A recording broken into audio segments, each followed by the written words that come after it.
Hey guys, welcome back to my channel. If you are new here, my name is Sherelle Gilbert and this is She Experience.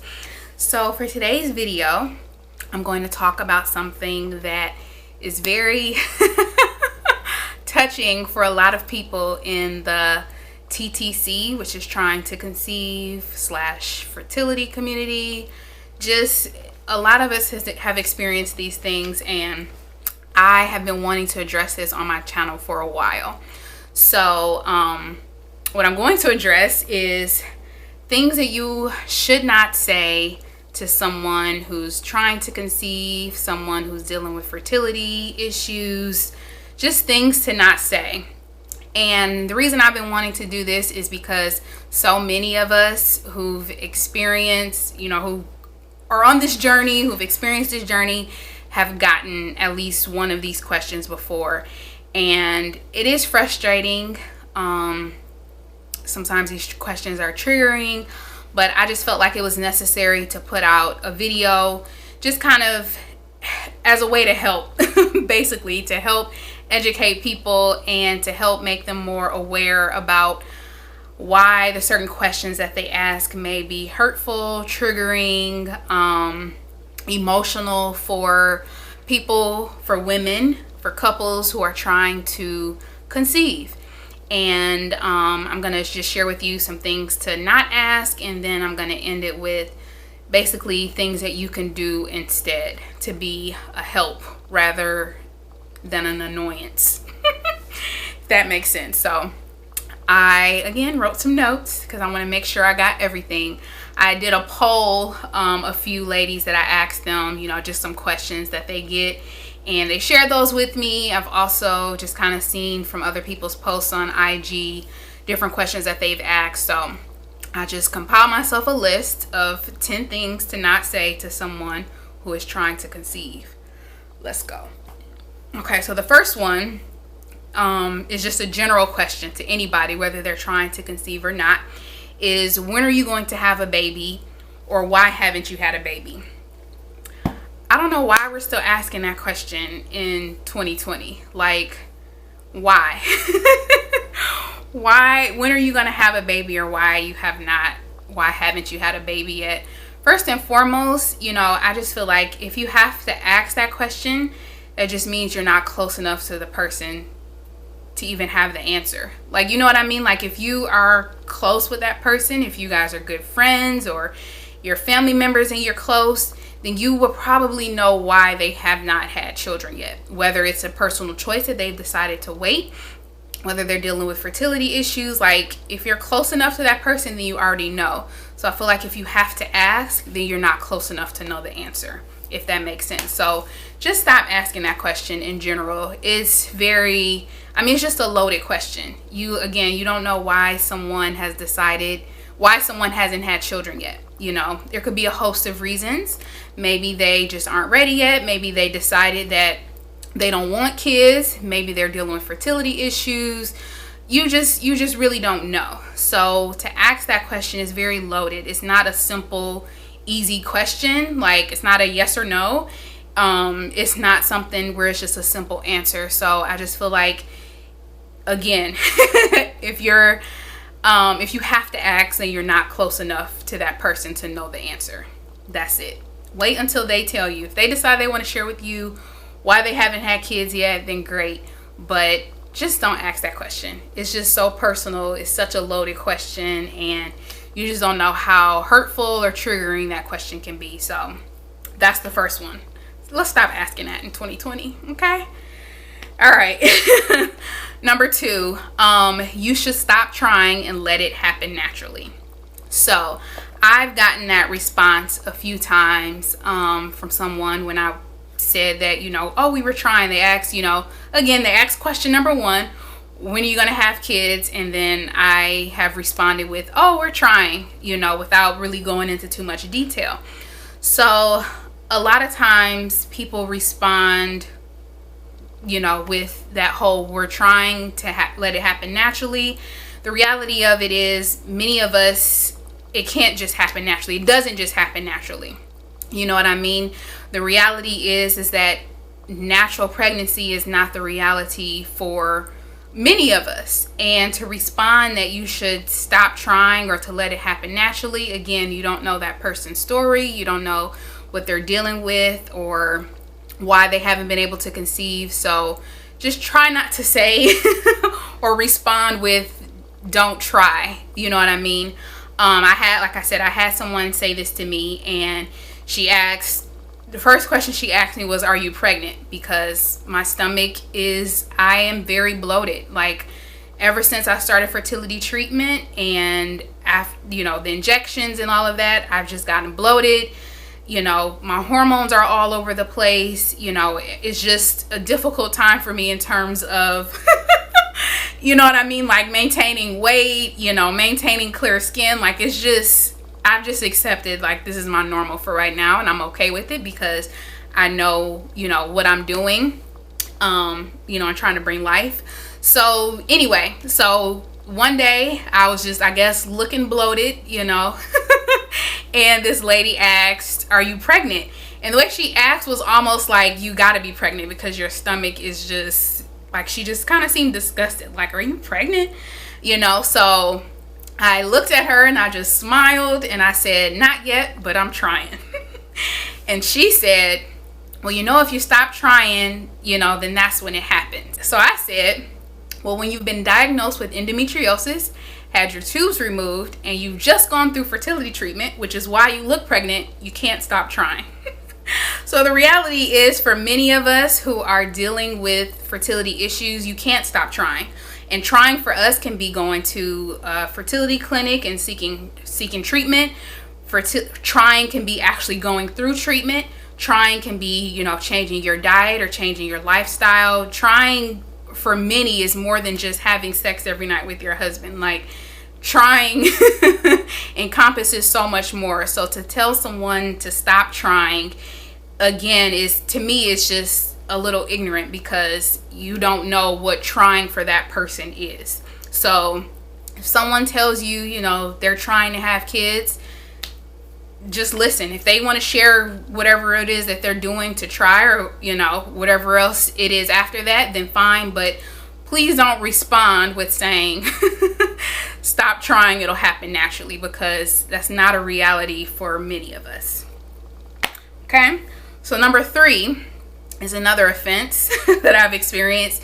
Maybe it's not your time, or maybe God has other plans.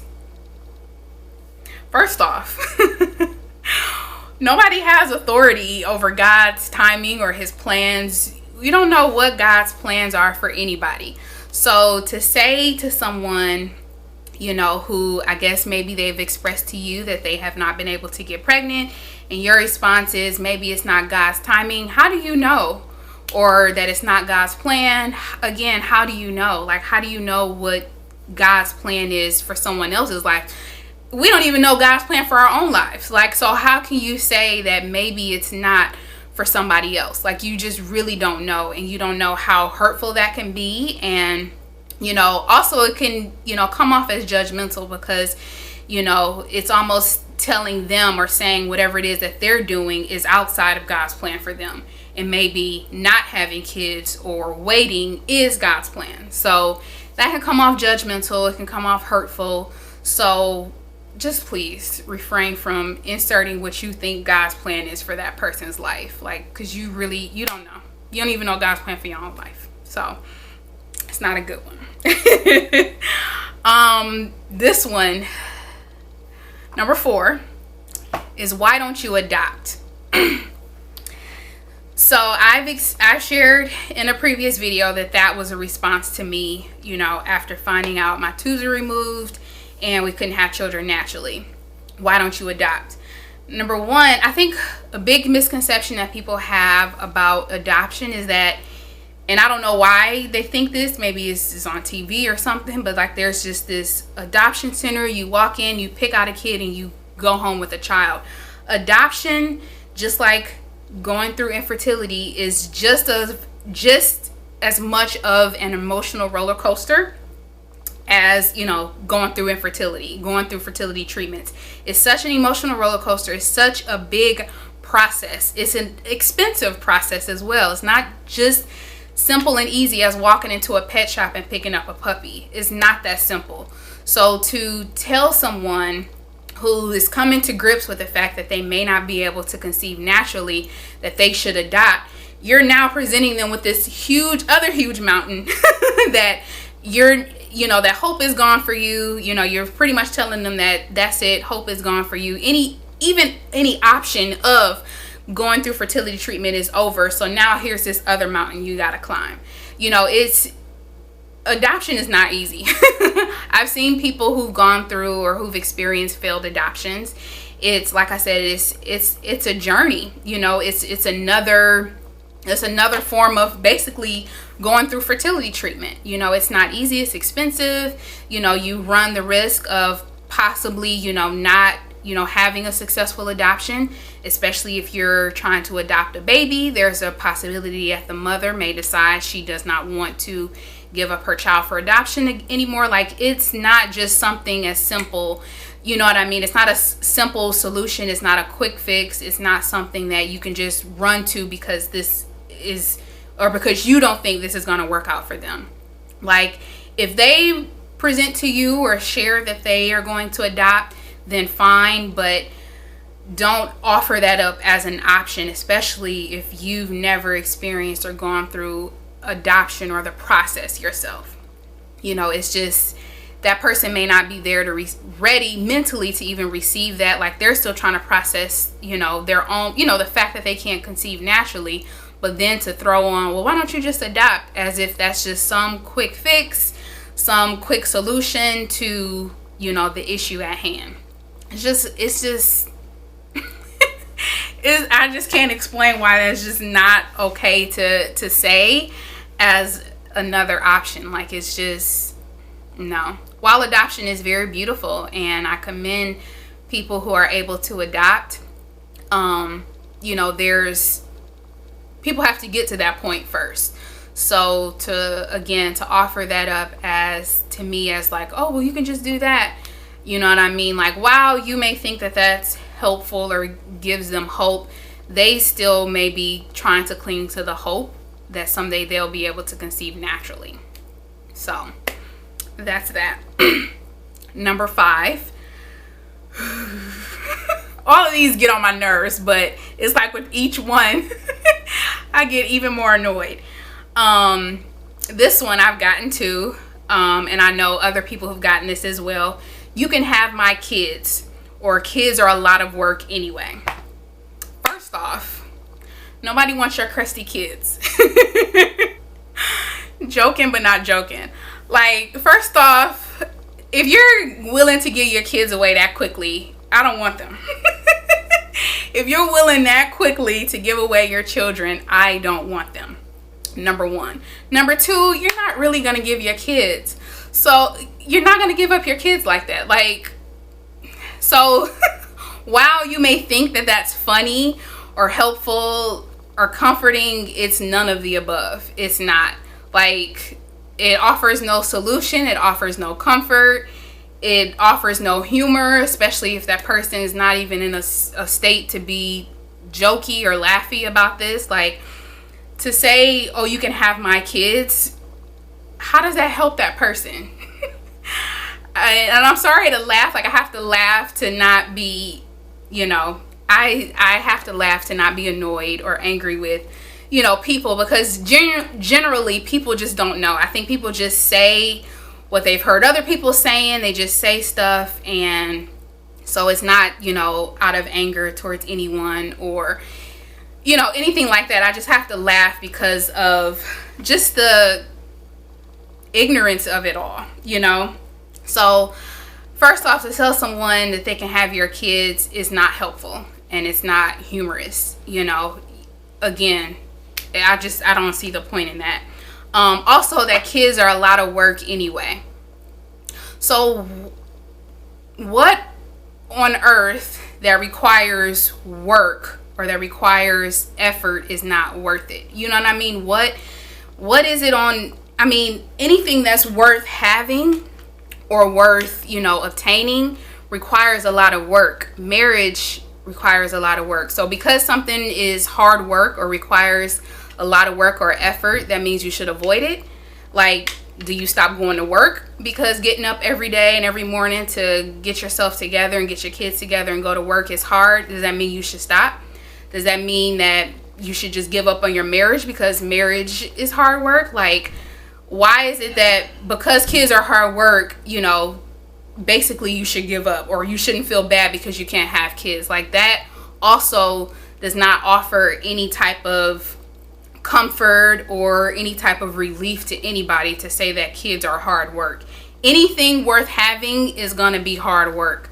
So the fact that for some, the fact that they have to work so hard to have children, you know, to me, it makes it even more worth it, because it wasn't something that just happened overnight. You know, I had to, you know, spend tons of money. I had to go through these fertility treatments.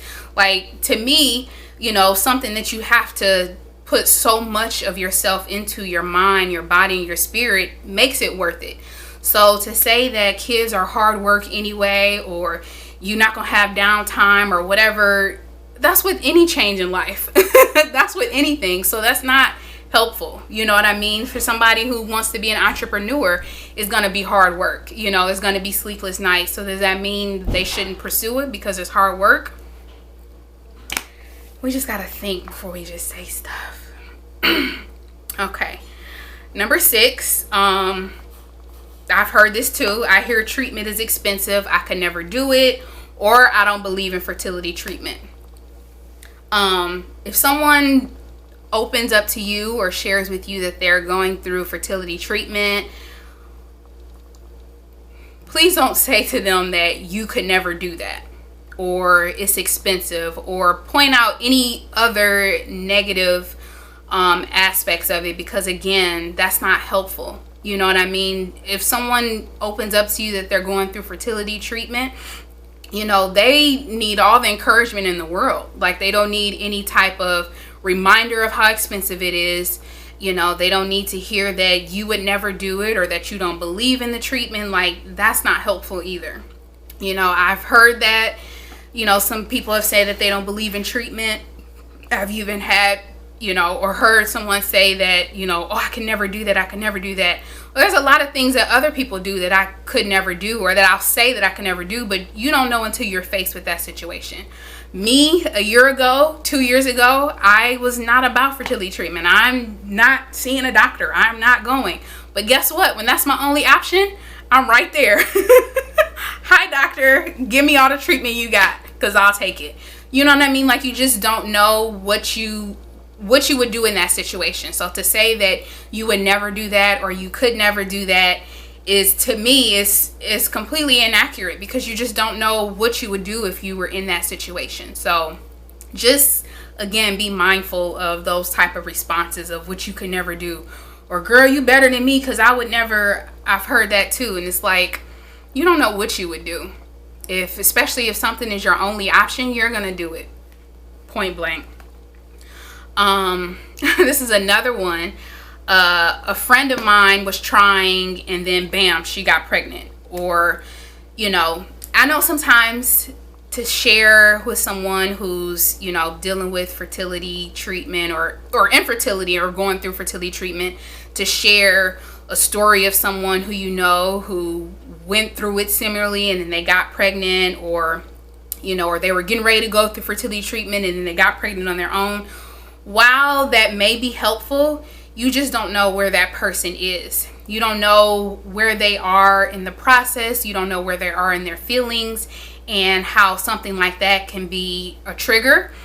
Something like that can be, can reiterate to them maybe feelings that they may have about themselves, that, you know, something is wrong with me. I'm not doing something right. This is some type of punishment. So you saying, oh, well, my friend, or I know of this girl or this couple who didn't even have to go through fertility treatment. They just, you know, one night ended up getting pregnant.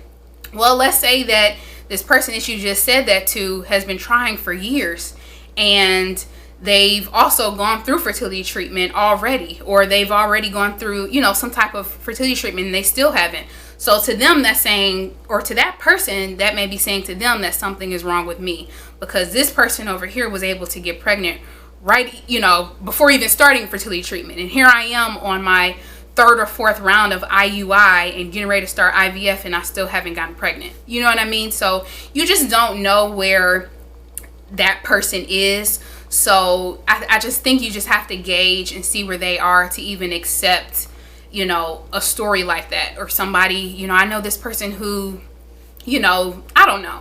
Just, there are lots of stories out there that give people hope, but they also can be triggering. So you just have to just kind of know where somebody is.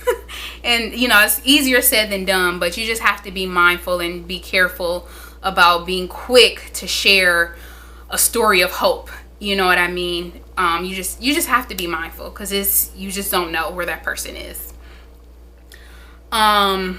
This is another one. Have you tried ... changing your diet, exercise, this vitamin, that vitamin? You are not a doctor, so it doesn't matter what your friend did or what somebody you saw on Instagram did or whatever. Like, just be, again, another one reason to be mindful is you just don't know where that person is. You don't know what they've tried. You don't know if they've already been vegan, pescatarian, you know, keto, no salt, no sugar. You don't know what they've tried. You don't know how much exercising or whatever that they've done. You just don't know where they are. So to say, or to make it seem like, you know, you should try this and maybe that will help, or maybe that will be the cure. Again, you don't know if that person may feel like, dang, I've tried going keto, I've tried exercising, and I'm still not pregnant. Like, again, that may make them feel like it's something wrong with them. So hopefully you're able to see why this is such a sensitive and delicate topic, because the slightest thing can be a trigger for someone, and you just have to be mindful, and you can't just treat, you know, this the same way, I don't know, you would try to encourage somebody about something else. I don't know, I'm just trying to think of an example. I can't think of an example right now. Or like somebody who lost a job. Like, you wouldn't try to encourage them, or you encourage someone going through, you know, infertility the same way you would try to encourage someone who just lost their job. It's just not the same. I'm running out of time. This one, you're young and you still have time. You're young and you still have time. That's another thing that is a misconception in, you know, fertility world. I'm considered on the older side. You know, I'm considered almost up there. I'm 33, and, you know, 35 is the age where your eggs and stuff start declining. But also, you know, for me with low ovarian reserve, I'm, you know, also considered old. You know, so you can't say that somebody is young and they have time, because you don't know the quality of their eggs. You don't know how many eggs they got left. You know, you don't know. You just don't know. I saw this case, this girl that I follow or saw on Instagram. She's in her 20s, but she was diagnosed with low ovarian reserve. So while she's in her 20s, and yeah, she's young and still has time, her ovarian reserve is very low. So she now has to go through fertility treatment to retrieve eggs, so that when she is ready to have kids, maybe in her 30s or later down in her 20s, that she has viable eggs. So while she is young, her ovarian reserve, her egg reserve is diminishing. So, or she has an ovarian reserve of someone who's, you know, menopausal age or premenopausal age. So again, you just don't know the basics or the details, the intricacies of that person's case. So you can't say, oh, you're young, you still have time, because age, it's not about age, it's about your eggs and the quality of your eggs. Because I seen someone in their late 40s who had a child and their eggs were great. So it's not really about age. So that's another ignorant statement. And my last one, which I've gotten, I didn't get this question, but, you know, I've seen this question, or I've heard this question asked of other people.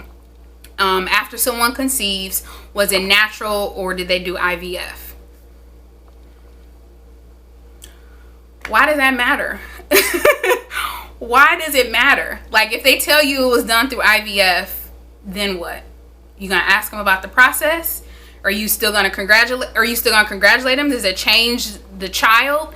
Like, whether it was done naturally or through IVF, does not matter. The fact of the matter is the miracle is here. Okay? And again, that's another question that if you have to ask, then you're not close enough to that person to know the answer. Because someone close to that person would know. Am I right? So again, that's just a question you just do not want to ask. It's not helpful at all. So and it can be hurtful. You know what I mean? It can make that person feel like their child is less than because it was conceived through IVF, or that they're, every child, whether it's becomes your child through adoption, through IVF, through IUI, naturally, whatever the case may be, that child is a blessing, and it should be looked at as such. And it does not matter how it got here. The fact of the matter is God let it be so, and that's all that matters. So now that I've gone through all the things not to say, I just want to share some things that you can do instead.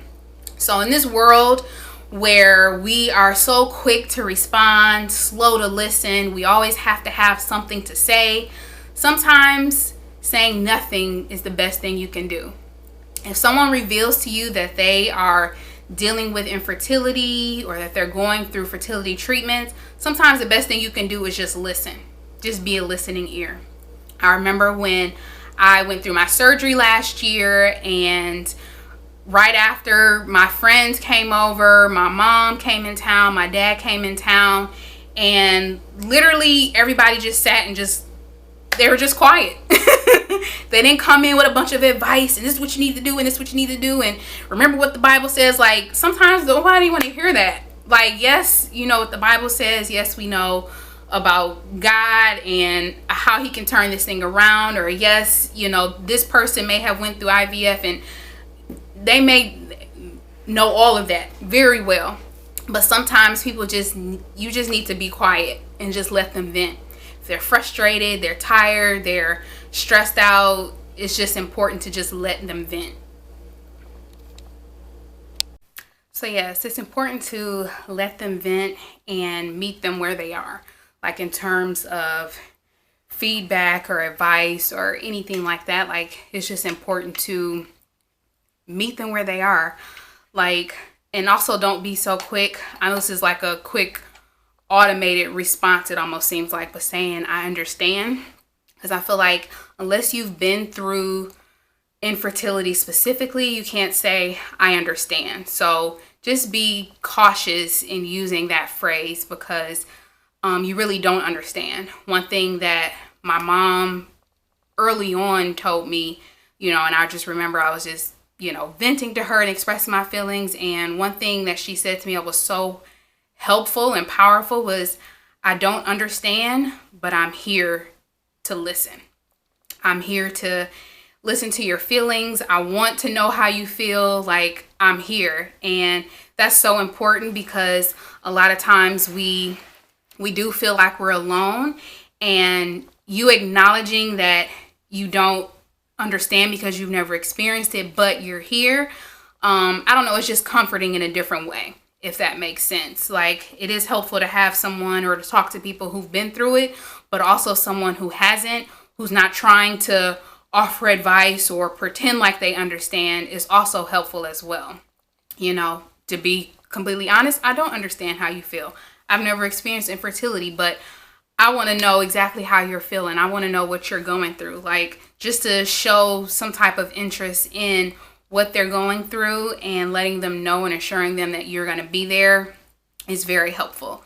I just feel like, with all these questions and stuff, a lot of them are very personal.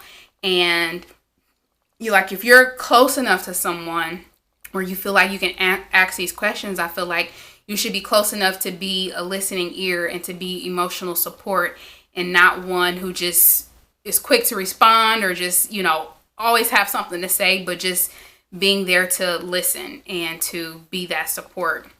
So that's one thing you can do, is just, like I said, just be a listening ear, not be so quick to respond.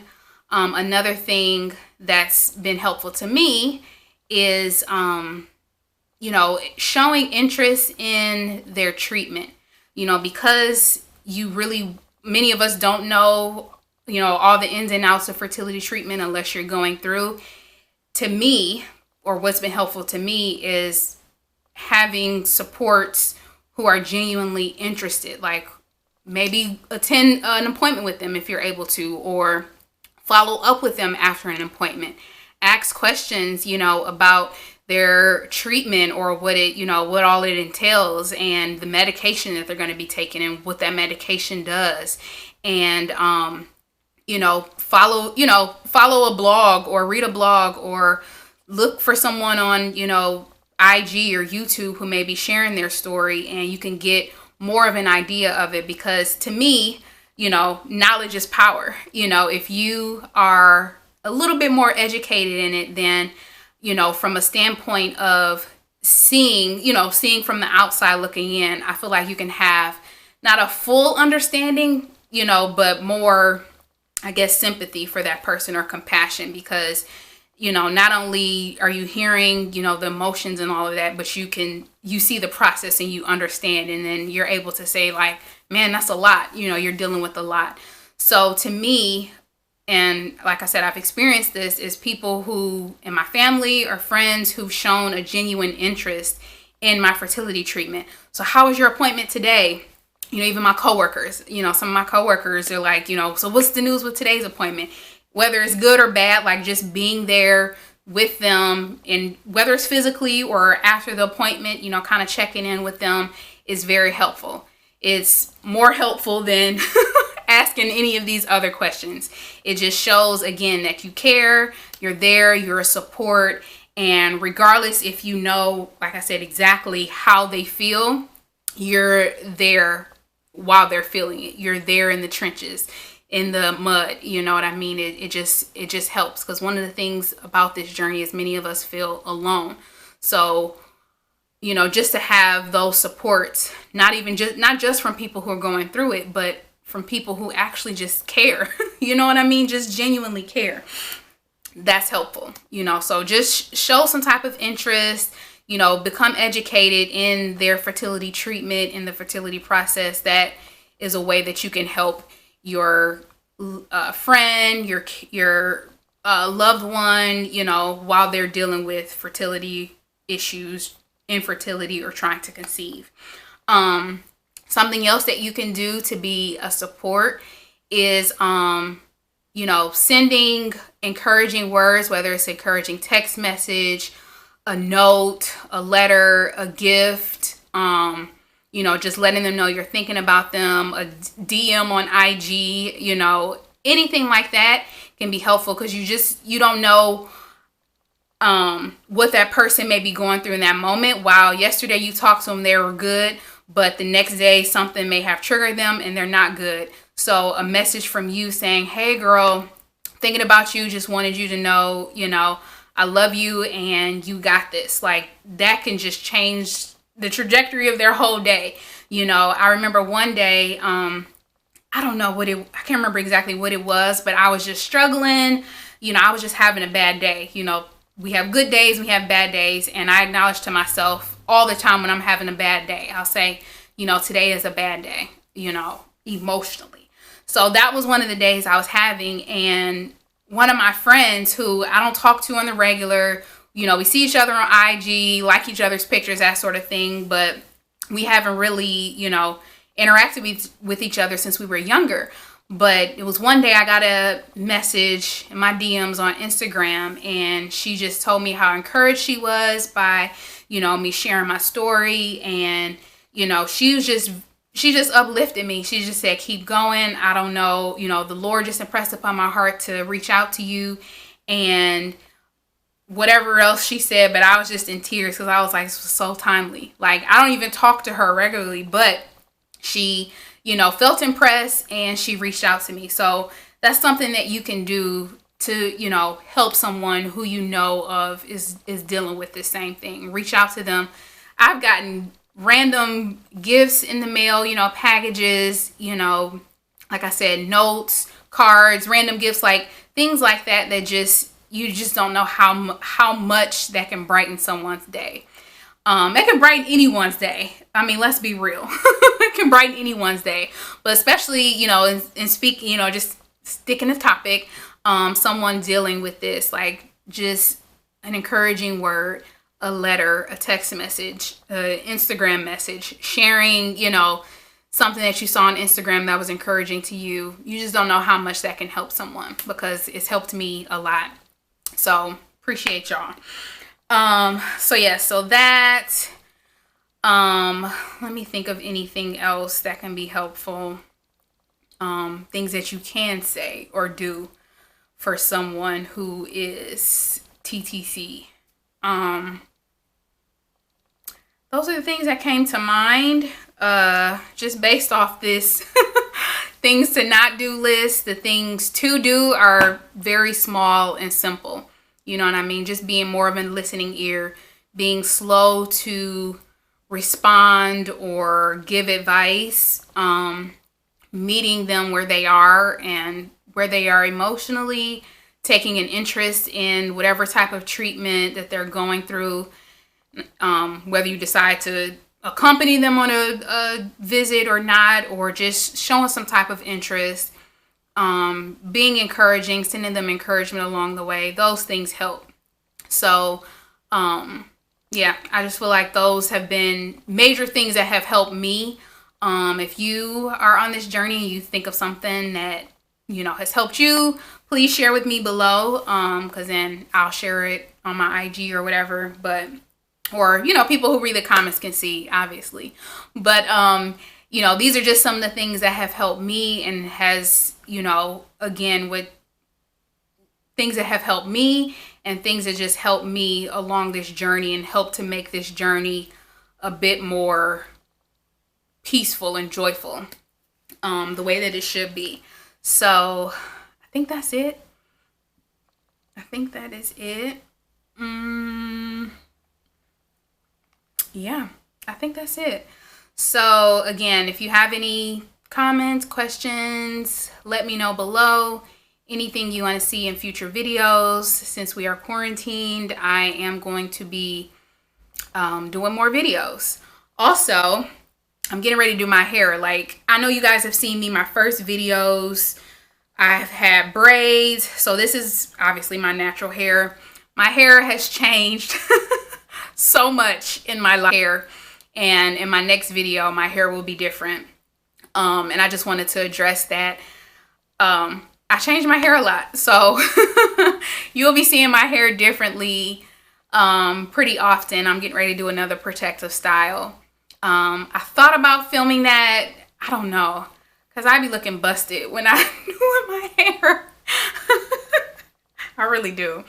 And it's a whole, I don't know. We'll see. But yeah, this is my natural hair. I cut it last year. Last year I had locks. I had locked my hair in 2017, and my hair was locked for a year and a half, which is good for me because I change my hair very often. So my hair was locked for a year and a half, and then I decided to cut them off. So yeah, that's really it. I don't have nothing to say else about that. But so this is my growth, my hair growth since cutting it off. It's grown a lot. I am debating if I want to let it just continue to grow or if I want to keep it short. The short style I like when it's not in a protective style. I like to be able to maintain it. So we'll see. But I just said all that to say in my next video my hair will be different. So that is it. I will see you in my next video. I probably will include Joe. He may be in that. I don't know if we're gonna do, I plan on doing a cook with me video, a vegan meal. I also plan on, Joe and I kind of want to give updates where we are with this whole coronavirus and fertility treatment. So that'll probably be the next video. That, and then probably a cook with me.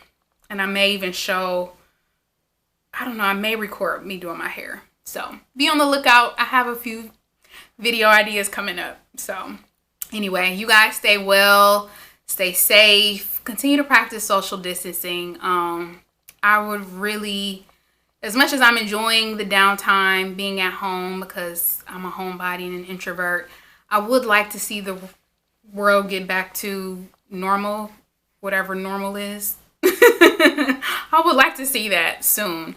Well, sooner than later. Let's put it that way. So let's continue to practice social distancing, follow all the necessary precautions, stay well, stay safe, and I will see you in my next video.